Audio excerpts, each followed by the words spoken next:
فهل من مدکر۔ بسم اللہ الرحمن الرحیم۔ وَاتْلُ عَلَيْهِمْ، اور آپ پڑھیں ان پر نبا ابراہیم علیہ السلام کی خبر یا واقعہ۔ اس جب کالا وہ کہہ رہے تھے لِأَبِيهِ اپنے باپ سے، وَقَوْمِهِ اور اپنی قوم سے، مَا تَعْبُدُونَ کن کی تم عبادت کر رہے ہو؟ قالوا انہوں نے کہا نعبد اصنامًا ہم عبادت کر رہے ہیں ان بتوں کی، فنظل لها عاکفین تو پس ہم ہمیشہ اس کے اوپر کاربند رہیں گے۔ قال تو جناب ابراہیم علیہ السلام نے فرمایا هل يسمعونکم کیا وہ تمہاری بات سنتے ہیں، استدعون جب تم ان کو پکارتے ہو، او ينفعونکم یا وہ تمہیں نفع دیتے ہیں، او یضرون یا نقصان دیتے ہیں۔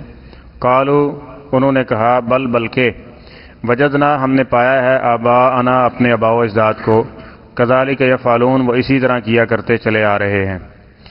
قال افرأیتم ما کنتم تعبدون تو کہا تمہارا کیا خیال ہے یا تم نے کبھی غور کیا کہ کس چیز کی تم عبادت کرتے آ رہے ہو؟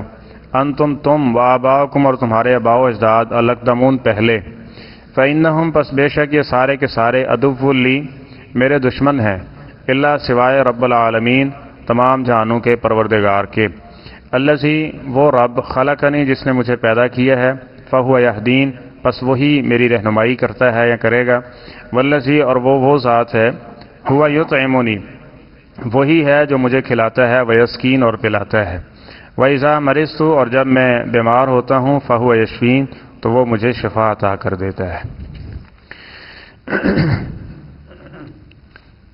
نبی کریم صلی اللہ علیہ وسلم کی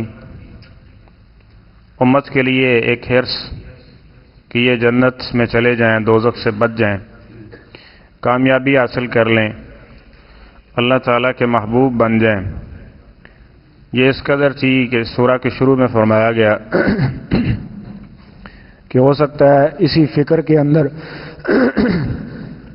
آپ اپنے آپ کو کسی تکلیف کے اندر مبتلا کر بیٹھیں گے، تو آپ کو تسلی دینے کے لیے اور جو سامعین تھے اس وقت اور قیامت تک ان کو یہ پیغام دینے کے لیے کہ یاد رکھیں کہ اگر تم پیغمبروں کا مذاق اڑاؤ گے، ان کی باتوں کا انکار کرو گے، ان کے سامنے کھڑے ہو جاؤ گے تو ان کا اس سے کچھ بھی نقصان ہونے والا نہیں ہے، اور اگر تم نے کامیابی چاہتے ہو تو اس کا ایک ہی صورت اللہ تعالیٰ نے رکھی ہوئی ہے کہ تم پیغمبروں کی اطاعت اور فرما برداری کرو، اللہ تعالیٰ کے نازل کردہ احکامات کی پیروی کرو۔ تو یہ دونوں اسباق کا اس کے اندر بیان کیے گئے ہیں، جس میں پہلا واقعہ نبی کریم صلی اللہ علیہ وسلم کے لیے تسلی اور تشفی اور لوگوں کے لیے ایک واعظ و نصیحت کے اعتبار سے غور و فکر کی دعوت بھی ہے، اور دوسرا واقعہ یہاں سے جناب ابراہیم علیہ السلام کا شروع ہو رہا ہے۔ یہ بھی اولو العزم پیغمبر تھے، اور ان کے بارے میں بھی قرآن پاک میں ایسے سمجھے موسیٰ علیہ السلام کے بعد سب سے زیادہ ذکر ان کا آیا ہے۔ تو فرمایا کہ اے محمد صلی اللہ علیہ وسلم آپ ان کے اوپر جناب ابراہیم علیہ السلام کا واقعہ پڑھ کے ان کو سنائیں۔ اس قال لأبیہ وقومہ ما تعبدون جس طرح آپ کا آمنا سامنا ہوا ہے نا اپنی قوم کے وڈیروں سے، سرداروں سے، جناب ابراہیم علیہ السلام کا سامنا ہوا اپنے باپ سے، وقومہ اور اپنی قوم سے، یعنی آپ علیہ السلام کے ساتھ تو آپ کے چچا کھڑے تھے نا، جبکہ ابراہیم علیہ السلام کے ساتھ کھڑے ہونے والا کوئی بھی نہیں تھا، حتیٰ کہ جس سہارے کا بندے کو انتظار ہوتا ہے یا توقع ہوتی ہے باپ کا سہارا، وہ بھی مخالف تھا اور وہ بھی ساتھ دینے کے لیے تیار نہیں تھا، اور ابراہیم علیہ السلام ان کو کہتے تھے کہ ما تعبدون تم کس چیز کی عبادت کر رہے ہو؟ مکے میں بھی 360 بت تھے اور وہاں بھی دیکھ لیں کہ انہوں نے بھی 300 بتوں کی عبادت کیا کرتے تھے۔ قالوا نعبد اصناما فنظل لها عاکفین تو انہوں نے کہا یہ ہمارے بت ہیں، ہم اسی کے اوپر جمے رہیں گے، یعنی ہم دوسری بات سننے کے لیے تیار نہیں ہیں، جو ہم بس کر رہے ہیں نا فنظل لها عاکفین، اعتکاف سنا ہے نا اسی سے عاکف ہے، یعنی اسی کے اوپر ہم جمے رہیں گے، ڈٹے رہیں گے، ہم اس عقیدے سے اس نظریے سے پیچھے نہیں ہٹیں گے۔ قال تو جناب ابراہیم علیہ السلام نے دیکھیں ان کو کس طرح پرمغز دعوت دی ہے کہ هل يسمعونکم اذ تدعون یہ بتاؤ کہ جب تم ان کو پکارتے ہو وہ تمہاری دعا کو سنتے ہیں؟ یعنی جب تم ان سے فریاد کر رہے ہوتے ہو تمہاری دعا کو سن رہے ہیں وہ؟ او ینفعونکم او یضرون یا کبھی انہوں نے تمہیں نقصان یا نفع دیا کہ تمہیں کوئی نفع دیا ہو یا تمہیں کوئی نقصان دیا ہو عبادت نہ کرنے کی وجہ سے؟ تو قوم کیا جواب دیتی ہے؟ بل وجدنا آباءنا کذالک یفعلون بات تو ایسے ہی ہے، یہ تو اپنی حالت برقرار نہیں رکھ پاتے، ان کے سامنے جو ہم رکھ کے جائیں وہ بھی ہمیں آپ کے سدھارنا پڑتا ہے، تو یہ تو اس کے بھی اختیار نہیں رکھتے، تو ہم کر کیوں رہے ہیں؟ وجدنا آباءنا، ہم نے پیو دادا کو اسی طرح کرتے پایا، آباء و اجداد ہمارے اسی طرح کرتے آئے ہیں، کذالک یفعلون، تو لہٰذا یہ ہمارے آباء و اجداد کی رسم ہے، تو ہم اس کو نہیں چھوڑیں گے۔ تو پھر یہ آباء و اجداد کا دین ہوا نا، اللہ کی طرف سے نازل کردہ دین تو نہ ہوا۔ اور آخرت میں کامیابی یہ یاد رکھیں وہ اللہ کے نازل کردہ شریعت اور اصولوں کے مطابق چل کے حاصل کی جاتی ہے، نہ کہ دنیا میں جو مخلوق خدا ہے اس کے پیچھے لگ کے آپ کامیابی حاصل کر سکتے ہیں اللہ کی نافرمانی کر کے۔ تو قال افرأیتم ما تعبدون، کبھی غور کیا کہ تم کس چیز کی عبادت کر رہے ہو؟ دیکھیں اللہ حی ہے، وہ زندہ ہے، اس کو کبھی موت نہیں آئے گی، اس پہ اونگ نہیں آتی ہے، اس کو کوئی تکلیف اور کوئی پریشانی نہیں ہے، وہ شفائیں دیتا ہے، ٹھیک ہے، وہ نقصان انسان کو اس کے پورے کرتا ہے اور اس کو نفع عطا کرتا ہے، ٹھیک ہے، اور اس کی دعاؤں اور حاجتوں کو پورا کرتا ہے، وہ اللہ ہے۔ لیکن جن کی عبادت کر رہے ہیں غیر اللہ کی، وہ سنتے بھی ہیں، جب وہ سن نہیں سکتے تو وہ نفع نقصان، لیکن یہ اس دور کے مشرک تھے۔ اب ذرا اپنے دور کے اندر ذرا جو ہے وہ نظر دوڑائیے تو وہ کیا کہتے ہیں؟ یہ ہماری سنتے ہیں، صرف تصویر لا کے نا، اتنے تصویر، ٹھیک ہے، گھر میں، مکان پہ، دکان پہ، گاڑی پہ، کہتے ہیں ہم جہاں بھی آ جا رہے ہیں یہ تصویر بھی ہمیں دیکھ رہی ہے، اور جائیں گے تو ان کے سامنے وہی جو ہمارے پڑوسی ملک کے اندر ایک ہندو کرتا ہے کہ اپنی تصویر مورتی کے سامنے جھک کے جاتا ہے اور ان کو سلام کر کے جاتا ہے، یہ بھی بالکل اسی طرح سے آتے جاتے اٹھتے بیٹھتے سب سے پہلے جو نظر ڈالنی ہے وہ کس پہ؟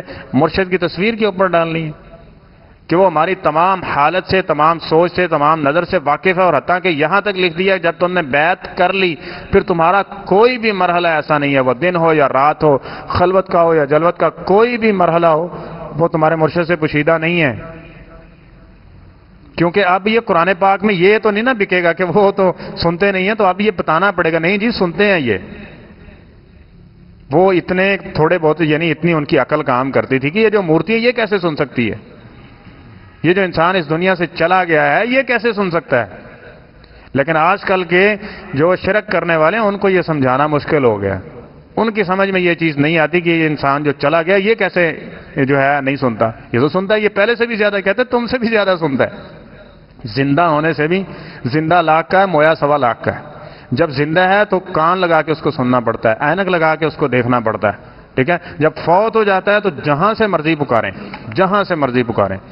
انہوں نے کہا ایک واقعہ، ایک چینل ہے بڑا معروف، اب اس کا نام یہاں ذکر نہیں کروں گا، تو اس نے کہا کہ پیر عبد القادر جیلانی رحمۃ اللہ علیہ، انہوں نے فرمایا میرا مرشد جہاں بھی ہو، چاہے وہ خشکی میں ہو یا تری میں ہو، جہاں بھی پکارے میں فوراً اس کی مدد کے لیے آتا ہوں۔ اور وہاں ایک ایسا عجیب و غریب واقعہ سناتے ہیں کہ ایک مرشد کو ہزاروں کے مجمع میں قضائے حاجت کی ضرورت پڑ گئی، ٹھیک ہے، تو اس نے پکارا اپنے مرشد کو کہ میں اگر یہاں جاؤں تو تب بھی میں نہیں جا سکتا اور میری حالت غیر ہو سکتی ہے۔ تو وہاں پہ اس نے مرشد کو پکارا اور مرشد صاحب نے ان کو اٹھایا اور جنگل میں لے گئے، قضائے حاجت کروائی اور دوبارہ لا کے اس کو وہیں پہ کھڑا کر دی، 12 سالہ بیٹا ڈوب دیا، تار دیا، جو یہ سارے واقعات۔ تو ان کا دیکھ لیں ان کا کیا نظریہ، وہ کیا کہتے ہیں؟ وجدنا، بات اسی طرح ہے، نفع نقصان تو یہ نہیں ہے، لیکن یہ ہے کہ ہم اپنے آباء و اجداد کو اس طرح کرتے آئے ہیں، لہٰذا ہم اسی پہ ہی کاربند رہیں گے۔ کالا افر ہے، تو آپ اندازہ لگائیں کہ ان لوگوں نے ایمان نہیں لایا، تو جو لوگ ان کو یہ سمجھتے ہیں کہ یہ ہمارا سارا کچھ دیکھ بھی رہے ہیں، کر بھی رہے ہیں، ہمیں جو کچھ مل رہا ہے ان کے توسل اور وسیلے سے یہی عطا کر رہے ہیں، وہ کتنی مشکل سے سمجھیں گے، ٹھیک ہے۔ اس لیے دعوت کو جاری رکھنا ہے۔ باقی رہی بات کہ ہدایت وہ اللہ تعالیٰ کے علم میں ہے، کس کو دینی ہے کس کو نہیں دینی ہے، اسی کے ہی اختیار میں ہے۔ فرمایا انتم و آباؤکم الاقدمون، اچھا تم اور تمہارے پہلے آباء تھے، یعنی جو بھی اس نظریے کے اوپر قائم تھا، فإنہم عدو لی، یہ سارے کے سارے میرے دشمن ہیں۔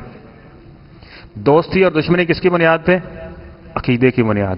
جو رب کا وفادار نہیں ہے وہ باپ بھی ہے تو اس کا وفادار نہیں ہو سکتا نا، ٹھیک ہے۔ اس لیے یہود و نصارہ کے بارے میں کہا گیا کہ ان کو تم نے کبھی دوست نہیں بنانا، یہ تمہارے دوست ہو ہی نہیں سکتے ہیں، ٹھیک ہے۔ وجہ یہ ہے کہ وہ اس قرآن پاک کو اور نبی کریم صلی اللہ علیہ وسلم کی واضح توہین کرتے ہیں، نہیں مانتے، تو وہ کہاں تمہارے ساتھ دوستی کر سکتے ہیں۔ تو فرمایا فإنہم عدو لی الا رب العالمین، تمہارے معبود یہ سارے کے سارے جن کو تم پکار رہے تھے یہ سارے میرے دشمن ہیں سوائے رب العالمین۔ کیا مطلب؟ کہ وہ ان کو بھی پکارتے تھے، ساتھ اللہ کو بھی پکارتے تھے۔ عام طور پہ پگڑی باندھ کے مولوی دھوکہ یہ دیتا ہے کہ وہ اللہ کو نہیں مانتے تھے، بتوں کو ہی مانتے تھے۔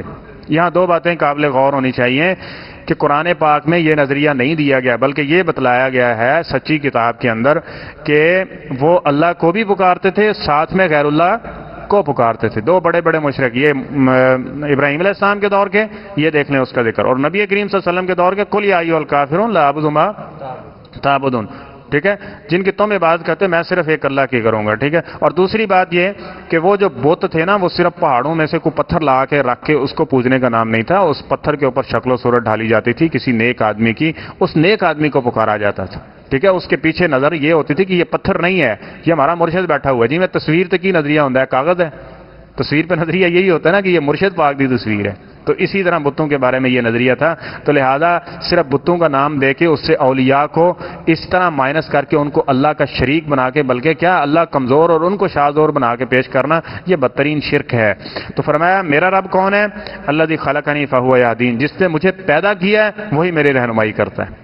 اب یہ کچھ پیدا کر سکتے ہیں؟ سورہ حج میں پیچھے ہم سورہ حج کے اندر ذکر آئے گا اس کا کہ یہ تو ایک مکھی بھی نہیں بنا سکتی، سارے کے سارے اکٹھے ہو کے. بتاؤ ان نے کیا پیدا کیا ہے؟ جب پیدا کچھ نہیں کیا تو مالک کیسے بن گئے؟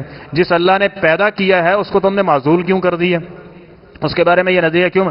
تو فرمایا آگے والذی ہوا یطعمنی ویسقین. شرک کیا ہوتا ہے؟ اولاد نہیں ہو رہی تو بابا جی نے دیا ہے جی، فرمایا یہ اس کے اختیار میں نہیں ہے، خلقنی، اللہ پیدا کرتا ہے. اس کے بعد شرک کس وجہ سے ہوتا ہے؟ ہماری روزی روٹی تنگ ہو گئی ہے جی، گزران مشکل ہے، اب ہمیں ہر سال ہر مہینے جو ہے وہ سلام بھی کرنا ہوگا اور ان کے نیاز بھی ڈالنی ہوگی، پھر ہمارا رزق وسیع ہوتا رہے. فرمایا نہیں، والذی ہوا یطعمنی ویسقین، مجھے کھلانے اور پلانے والا کون ہے؟ صرف پورے قوم سے دشمنی مول لی ہوئی ہے، پوری قوم سے. لیکن کیا کہہ رہے ہیں کہ تم یہ کرو گے، ایسے کرو گے، جو کرو گے یہ تمہارا اختیار ہے، لیکن کھلانے اور پلانے والا میرا عقیدہ ہے کہ وہ میرا رب ہے. وَإِذَا مَرِضْتُ فَهُوَ يَشْفِينِ. اور اسی طرح اور ان کے چکر طواف کیوں کیے جاتے ہیں؟ جا کے نظر و نیاز کیوں مانی جاتی ہے؟ وہاں پہ قربانیاں کیوں کی جاتی ہیں؟ اس لیے کہ ہم بیمار ہیں، ہماری بیماریوں کو شفاؤں میں تبدیل کر دے. اور میں یہ بھی اختیار کسی کے پاس نہیں ہے، یہ بھی اگر اختیار ہے تو صرف میرے اللہ رب العالمین کے اختیار میں ہے. جب میں بیمار ہوتا ہوں تو وہ مجھے شفا عطا کرتے. یہ ہے محبت رب سے، کہ جو کمی کوتاہی تھی اس کی نسبت اپنی طرف کی ہے، اور جو اس کی رحمت اور اس کی طرف سے فضل تھا اس کی نسبت اس کی طرف کی جا رہی ہے کہ جب میں بیمار ہوتا ہوں تو وہ اللہ مجھے شفا عطا کر دیتا ہے. اللہ تعالیٰ ہمیں عقیدہ توحید کی سمجھ، فہم اور اس پہ استقامت نصیب فرمائے. بسم اللہ. صدق اللہ العظیم.